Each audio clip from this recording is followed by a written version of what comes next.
Assalamu alaikum, hello, and welcome back to Football Moshla Podcast. We are back with another episode, and we're breaking our own records because we are back within a couple of days after the last episode. Usually, we wait like a week, couple of weeks, but not anymore. I'm here, Fardan Ahmed, back with another banger at Football Moshla Podcast with my wonderful co-host, Qazi Adil. and we are continuing to talk about the transfer window all across the world in the world of football with all the spices we have. And so much has been happening in the Premier League because we cannot stop talking about the Premier League, right, Adil? Correct. Premier League is full of box office. Well, we talked about Gyökeres, we talked about all the possibilities that are happening, and so much. There are even lawsuits into play. We're gonna get to that. We're gonna talk about last time we talked about the big clubs, but we cannot forget about Tottenham Hotspur, Nottingham Forest, who are really going the headlines right now. So what's happening with Morgan Gibbs-White? There's a lawsuit from Nottingham Forest against Tottenham for Morgan Gibbs-White because I think, within 48 hours, Tottenham announced the signing of Mohamed Kudus from West Ham to Tottenham, and they signed Morgan Gibbs-White from Nottingham Forest to Tottenham. And basically, the thing is that they paid the release clause, which is 60 million pounds or euros. Usually, they're in the English Premier League. The release clauses are not part of the contract. It's more there for it's a requirement for La Liga players. In the Premier League, it's an optional thing. So Morgan Gibbs-White had a release clause. Nobody knew about it. So the moral of the story is that it's a contract that is very confidential. So how did you know about the release clause when nobody mentioned it? So Nottingham Forest are stating that either Morgan Gibbs-White uh, released that information to to Yeah, it wasn't official, basically. it wasn't official, so it was not like they submitted a bid or they started a conversation or a bidding process with Nottingham Forest. Is basically what they did is that they offered the exact amount of the release clause in one payment. So, or not, we're not sure if it's a one payment, but the way this thing works is if you put in the release clause amount, the bid gets automatically accepted. So so Tottenham, so Nottingham Forest didn't have any reason. I mean, they couldn't stop it. So he got signed. So they're suing. There's a legal action stating that he was tapped up. The term tapped up in England is basically going behind the club's back and asking for that, going to the player directly instead of going through the club. It's like, I want Fardan to play for my team, and I'm just gonna go to Fardan and say, "Hey, Fardan, tomar contract release clause ta koto? 60 million pounds. So, oh, your contract has a 60 million pound release clause. All right, we're gonna make a bid of that. So we agreed the personal terms with you. So 60 million pounds contract dile, club will be legally bound to accept it, and then you can come to Tottenham. And like Fardan is wearing Tottenham colors, he can actually. This is how exactly the process worked. It's called tapped up. So now there's a legal action between Nottingham Forest and Tottenham, and the transfer is up in the air. It's in limbo. So that's the drama. Usually, English Premier League clubs do not have the players do not have release clauses, and if there are release clauses, that's like it's going to only be active for a certain amount of transfer windows. So maybe it's going to be active on the 2025 transfer window for this amount of days, and then it's not. It's going to go away, like how Haaland used to have back in the day. So that's the whole thing about the Morgan Gibbs White situation. Yeah, it's Because really I was interesting. Last week yeah, we spoke about we didn't talk about Wales White. We talked about Kudus, and within 2 days it was a done deal. And I think it's a great buy for Tottenham Hotspurs. Speaking of Spurs, Son might be leaving the club. There's a lot of interest from. He did reject the Al Hilal. MLS offer, Oh, MLS. Acha, acha. MLS offer, but the Saudi clubs are heavily chasing him. So with Champions League knocking, I'm not sure. As a Heung-min Son fan, I don't think he's going to leave, and I would really very much want to see him in the Champions League. lineups. Uh, What about him coming to Manchester United? A 33-year-old coming to Manchester United on free transfer. Great stuff. He Football has just heritage, football yes. heritage. Heritage. He might He can come go from to the heritage. Arsenal too, right? So listen, the way Arsenal is scrambling, like for example, I didn't know they're chasing Christian Mosquera from Valencia. And Rodrigo, they're not giving up on Rodrigo at all. And if all of these fall apart, they might even go for Gordon, Anthony Gordon from Newcastle. And this is the latest report. It's live from the UK Standard. And also, yeah, Madueke is doing his medical. It's pretty much a done deal. Madueke, he was okay at Chelsea. I remember having him on my FPL team when I needed him the most.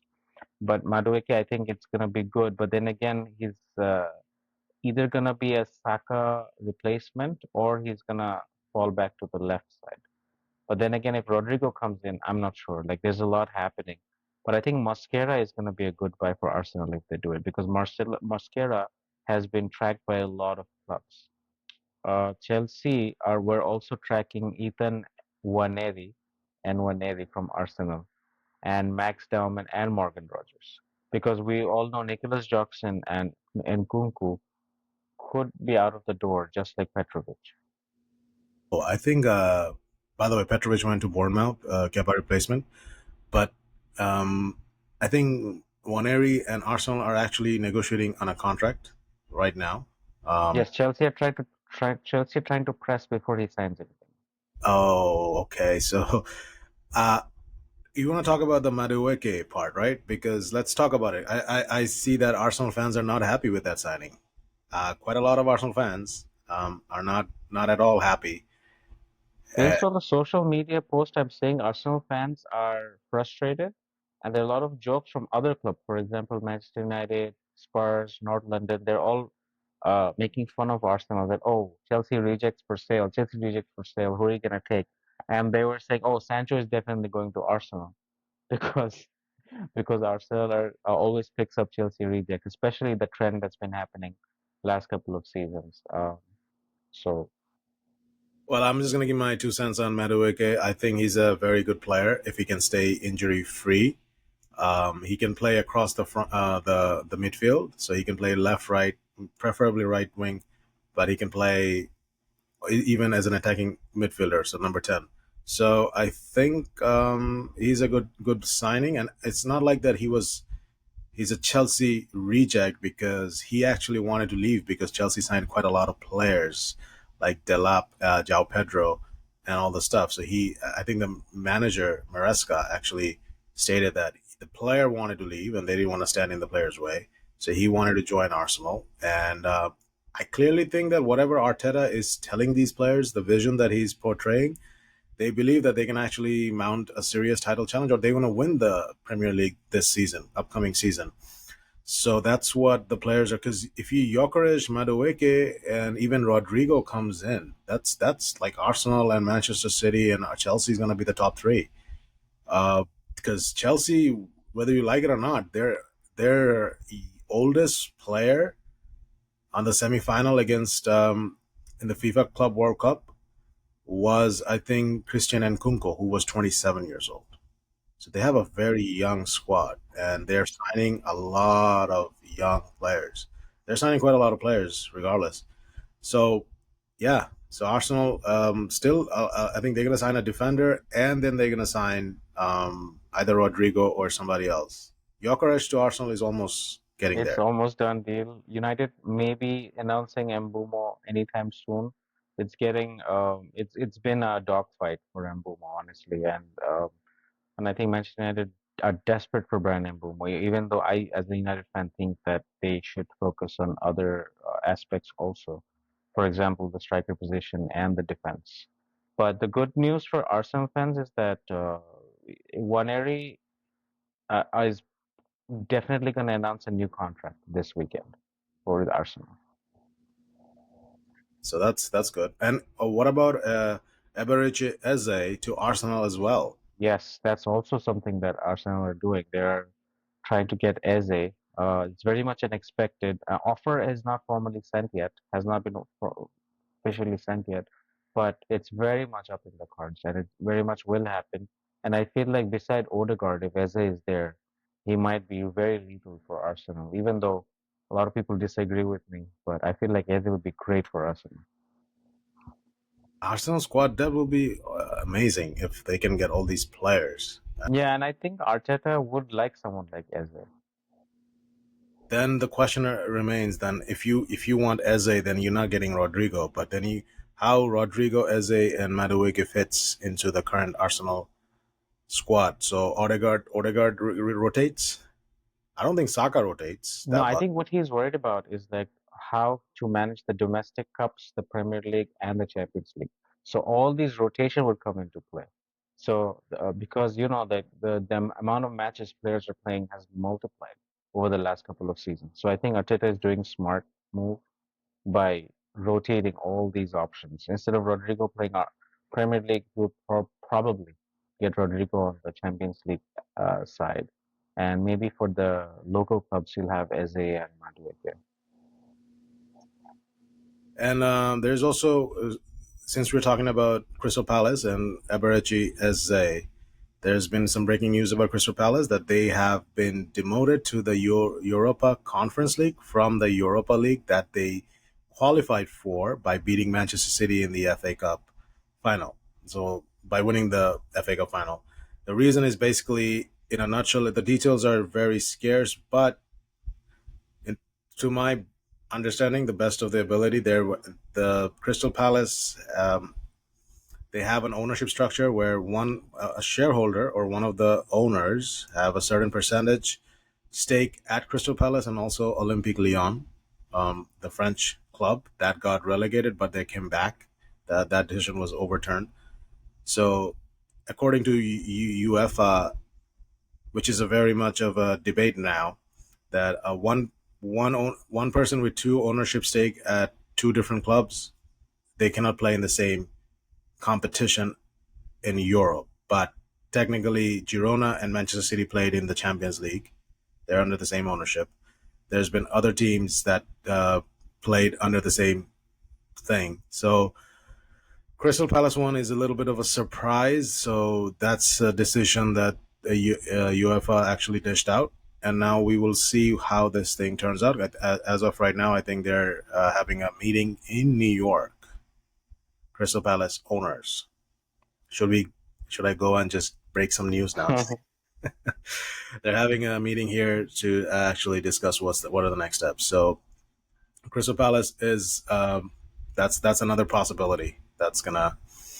Um, that's some breaking news there. So if they are demoted to the Conference League, so a lot of players might leave also, like Eze, Sar, Mateta. Then they have Warden and all the stuff. So Wharton might be leaving. Again, another possible target for either Tottenham Hotspur or Arsenal. Tottenham and Arsenal are just and Chelsea. They're getting the players They're getting the players. Yeah. left, right, center, right? Yes. Now let's talk about talked about Mbumo, talked about Brian Mbumo and Brentford. Brentford sold Nordgaard to Arsenal, and now they replaced Nordgaard with Jordan Henderson as a free Yeah. agent. It's a surprise 2-year deal, right? Surprise 2 year deal. Henderson is back in the Premier League. It's gonna be nice to see him back. Yeah, I mean, he played for Liverpool, so who cares? It's okay. But yeah, he's a good fighter on the pitch. Um, Then quickly, Brian Mbumo to Manchester United. I have no idea what's going on because you don't need four. If Chelsea can buy João Pedro within 48 hours and Tottenham can buy Morgan Gibbs-White within like 48 hours, then Manchester United are doing it for 40 days. They're negotiating with Brentford for 40 days, and there's On no other one player, no other. no other clubs involved. Two clubs involved and one player. And the player also stated that I agree the personal terms. I want to go to Manchester United, but the club is like, okay, we're gonna pay you 60. We want 65 million pounds or whatever that you paid for Cunha. So my thing is that the if you are negotiating for 40 days and still end up paying whatever Brentford asks for, then that's garbage. With all due respect, whoever is negotiating that term. And Brandon Mbeumo and Cunha are not gonna make Manchester United great. They need other players in other positions. So yeah, that's another podcast or another video. But Also, there's also maybe this is a big maybe. There's a huge rumor about Jan Wissa leaving the club. to Tottenham Hotspur, Yes, and this time it might be true because the manager wants him. yes, and I think Thomas Wissa, Frank. any club that gets any Premier League club that gets Wissa are good. Wissa, Mbumo, Matera, Eze, these are all Premier League, uh, Premier League proven players. Players, yeah. So they will shine in any team, I think that. And oh, there's a brand new update about Marcus Rashford.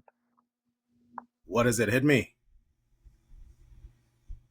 Rashford to Barcelona. It's very much gonna be very much getting confirmed within the next like maybe 5 days or something. Wow. So basically, um, Rashford is getting to play with Lamine Yamal. I don't know if he's going to He's start. he's Barcelona's first choice left wing target, according to Sky in Germany. Mm, nice. So Luis Diaz stays at Liverpool, like I predicted in the last episode, because of I think because of the Jota situation. Luis Diaz is staying at Liverpool. Liverpool are not letting him go. So Yeah, yeah, there were a lot of offers, and Liverpool have constantly rejected, and the rejection became more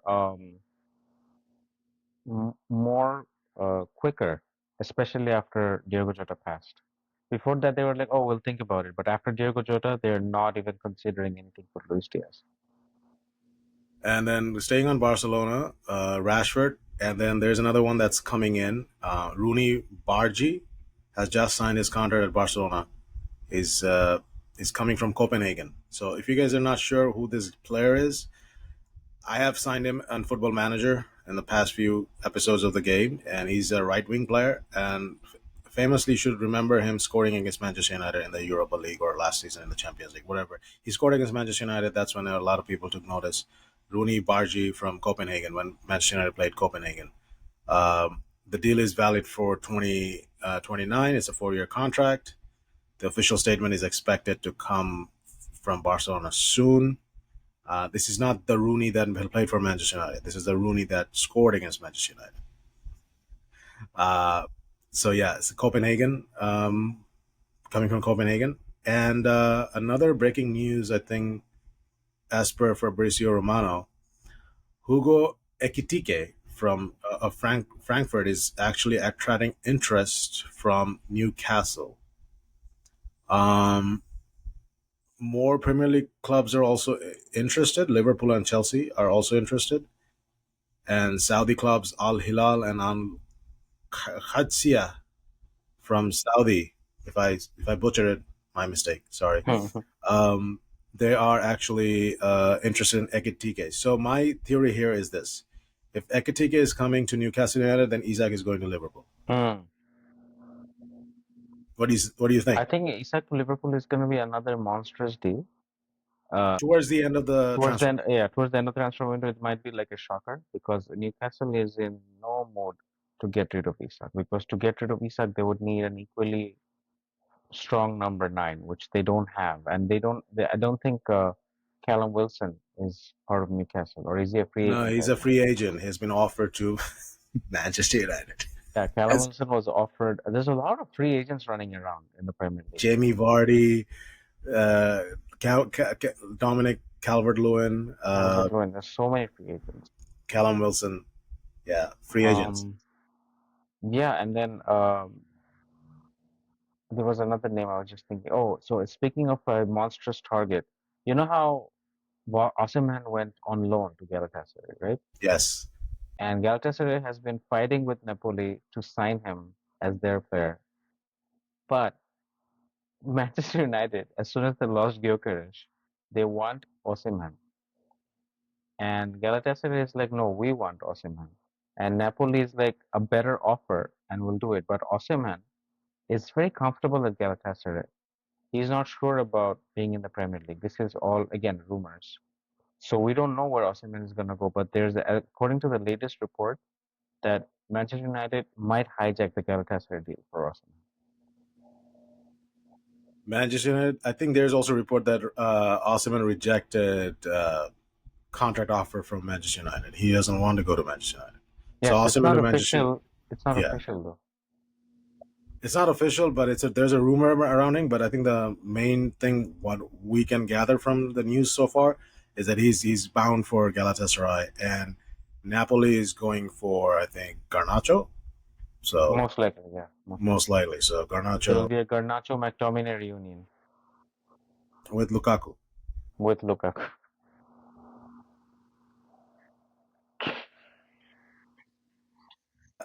Quickly before we wrap up, we're this is a short video because it's all about the transfer rumors, but we're gonna Yeah, keep doing more stuff like this as the definitely. transfer window progresses. Short video means like compared to our other videos. Compared to the Quickly, marathon, this is just a sprint. yeah, compared to the marathon, this is just a spread. Jamie Vardy to Manchester United as a free agent, 38 years old. Yes or no? No. Come on, man. Jamie Vardy is having a party. He's better than Hoyland. At least here's the thing about Jamie Vardy. If he's having a bad game, he will try to make sure the defender is also having a bad game. So that frees up space for other players to actually uh, counter. Maybe a couple of years ago, I would have taken Vardy. Not now. Not now. 38 years old, no. He started his career somewhere in the 30s, so he has another 2-3 years left in the tank. United needs two number nines that have played for decent clubs, or one number nine that's a monster like Oseman or Gyökeres. That's it. That's my 2 cents. I have no problem with the title. Mateta coming to Manchester United. Oh, that would be amazing. End of this transfer window. Sure, no problem. I'm okay with that. All right, so I think we should wrap it up here. These are the transfer rumors. We're going to keep an eye out for Nottingham Forest and Tottenham situation, alongside with the Crystal Palace situation. And if there are any surprising transfers, we'll definitely let you guys know. Please subscribe to the channel, like this video, make the comments. The section very crowded. Let's put it that way. And we'll see you guys in the next video. Take care.